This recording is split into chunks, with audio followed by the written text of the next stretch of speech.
ಕರ್ನಾಟಕದ Christopher Nolan Om Prakash Rao ಅವರು direction ಮಾಡಿದ ಈ ಕಳಾಸಿ ಪಾಳ್ಯ ರೀ ರಿಲೀಸ್ ಮೂವಿ ನೋಡಿದ ಮೇಲೆ ನನ್ಗನ್ಸಿದ್ದು ಏನಪ್ಪಾ ಅಂದ್ರೆ ಇದೊಂದು ಜುರಾಸಿಕ್ ಪಾರ್ಕ್ 18 ಸಿನಿಮಾಗಳನ್ನು ಕಟ್ ಅಂಡ್ ಪೇಸ್ಟ್ ಮಾಡಿ ಈ ಕಳಾಸಿ ಪಾಳ್ಯ ಸಿನಿಮಾನ ಮಾಡವ್ರೆ.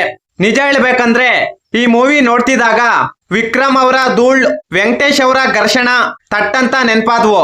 ಈ ಸಿನಿಮಾದಲ್ಲಿ ಹೀರೋ ಬಿಲ್ಡಪ್ ಗಳು, ಫೈಟಿಂಗ್ ಸೀನ್ಗಳು ಮತ್ತು ಕೆಲವು ಡೈಲಾಗ್ಗಳನ್ನು ಬೇರೆ ಬೇರೆ ಹಳೆ ತಮಿಳು, ತೆಲುಗು ಕಮರ್ಷಿಯಲ್ ಸಿನಿಮಾಗಳಿಂದ ಸ್ಫೂರ್ತಿ ಪಡ್ಕೊಂಡು ಕಾಪಿ ಮಾಡಿ ಆಗಿನ ಕಾಲಕ್ಕೆ ಒಂದೊಳ್ಳೆ ಜುರಾಸಿಕ್ ಪಾರ್ಕ್ ಸಿನಿಮಾನ ಪ್ರೆಸೆಂಟ್ ಮಾಡಿದ್ದಾರೆ ನಮ್ಮ ಓಂ ಪ್ರಕಾಶ್ ಅಣ್ಣ. ನಮ್ಮ KFI ಈ ಪರಿಸ್ಥಿತಿಗೆ ಬರೋಕೆ ಕಾರಣ ಇಂಥ ರಿಮೇಕ್ ಡೈರೆಕ್ಟರ್ಗಳು. ಆಗಿನ ಕಾಲದಲ್ಲಿ ಇವರೆಲ್ಲ ಸ್ವಂತ ಕತೆ ಬರ್ಕೊಂಡು ಸಿನಿಮಾ ಮಾಡ್ತಿದ್ರು, ಇಲ್ಲ ಬೇರೆ ಸಿನಿಮಾಗಳ DVD ಕ್ಯಾಸೆಟ್ ಗಳನ್ನು ಕತ್ತಲೆ ಕೋಣೆಯಲ್ಲಿ ನೋಡ್ಕೊಂಡು ಕತೆ ಬರ್ಕೊಂಡು ಸಿನಿಮಾ ಮಾಡ್ತಿದ್ರೋ ಗೊತ್ತಿಲ್ಲ. ಇನ್ನು ಈ ಸಿನಿಮಾದ ಬಿಗ್ಗೆಸ್ಟ್ ಪ್ಲಸ್ ಏನಪ್ಪಾ ಅಂದ್ರೆ ಸಾಧು ಕೋಕಿಲ್ ಅವರ ಕಾಮಿಡಿ, ಅವರ ಮ್ಯೂಸಿಕ್. ಇಡೀ ಸಿನಿಮಾದಲ್ಲಿ ಗ್ರಾವಿಟಿ ಇರಲ್ಲ. ಈ ಸಿನಿಮಾದಲ್ಲಿ ಹೀರೋ ರೌಡಿಗಳನ್ನು ಹೊಡೆದ್ರೆ ಅವರು ಸೀದಾ ಹೋಗಿ ಮಂಗಳ ಗ್ರಹಕ್ಕೆ ಹೋಗಿ ಬೀಳ್ತಾರೆ. ಈ ಫೈಟ್ ಸೀನ್ಗಳು ನೋಡ್ತಿದ್ರೆ ನಮ್ಮ ಬಾಲಯ್ಯ ಬಾಬು ಅವರೇ ನೆನಪಾದ್ರು. ಒಂದು ಸೀನ್ ನಲ್ಲಿ ಬರುವ ಬಿಲ್ಡಪ್ ಇನ್ನೊಂದು ಸೀನ್ ನಲ್ಲಿ ಬರುವ ಕತೆಗೆ ಕನೆಕ್ಟ್ ಆಗಲ್ಲ.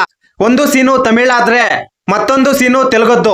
ಬರೀ ಸಾಧು ಕೋಕಿಲ್ ಅವರ ಕಾಮಿಡಿಗೋಸ್ಕರ ಈ ಸಿನಿಮಾ ನೋಡ್ಬೇಕು ಅಷ್ಟೇ. ಆಗಿನ ಕಾಲದಲ್ಲಿ ಈ ಸೋಷಿಯಲ್ ಮೀಡಿಯಾ ಇರ್ಲಿಲ್ಲ. ಒಂದ್ ವೇಳೆ ಇದ್ದಿದ್ರೆ ಈ ಸಿನಿಮಾನ ಚಿಂದಿ ಚಿತ್ರಾನ್ನ ಮಾಡ್ಬಿಡ್ತಿದ್ರು. ಫೈನಲ್ ವರ್ಡಿಕ್ಟ್ ಏನಪ್ಪಾ ಅಂದ್ರೆ ಇನ್ಮೇಲೆ ಆದ್ರೂ ನಮ್ಮ KFI ನ ಡೈರೆಕ್ಟರ್ಗಳು ಇವರೆಲ್ಲ ಅದ್ಯಾವ ಕಾಲದಲ್ಲಿ ಇದ್ದಾರೆ ಗುರು. ಈಗಿನ ಕಾಲದಲ್ಲೂ ಕೂಡ ಈ ಡಬ್ಬಾ ಸಿನಿಮಾಗಳನ್ನು ರಿಲೀಸ್ ಮಾಡ್ತಿದ್ದಾರೆ ಅಂದ್ರೆ ಇವ್ರಿಗೆಲ್ಲ ಬುದ್ಧಿ ಇದೆಯೋ ಇಲ್ವೋ ಗೊತ್ತಿಲ್ಲ. ಈ ಮಾಹಿತಿ ನಿಮಗೆ ಇಷ್ಟವಾಗಿದ್ದರೆ ಶಿವರಾಜ್ ಇನ್ಫೋ ಯೂಟ್ಯೂಬ್ ಚಾನಲ್ಗೆ ಸಬ್ಸ್ಕ್ರೈಬ್ ಮಾಡಿ, ಸಪೋರ್ಟ್ ಮಾಡಿ. Thank you for